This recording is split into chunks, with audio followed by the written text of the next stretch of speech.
Welcome to Besley Castle. It's nice to see so many of you here today.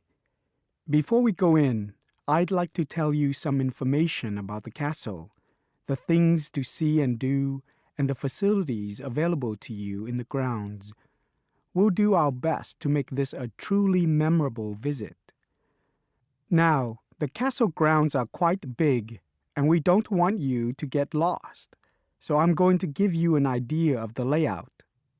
At the moment, we are at the entrance, and immediately to our left is the Tourist Information Office. Go here if you need any questions answered. They'll be happy to help. And of course, behind the tourist office is the car park where the coach dropped you off, and it'll also pick you up from the same spot at 5 p.m. today.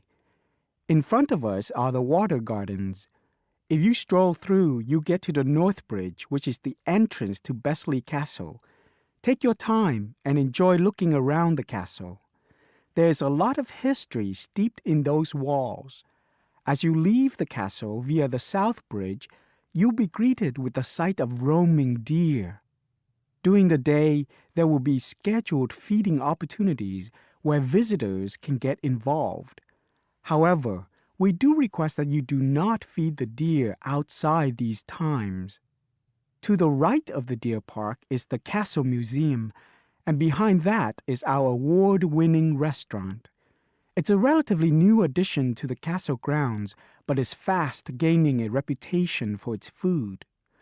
Alternatively, you can choose to dine in the picnic area on the other side of the deer park. It's perfect for the family as it's next to the kids' play area and homemade ice cream hut. We hope that on your way out, you'll pop into the gift shop by the exit for something to remember us by.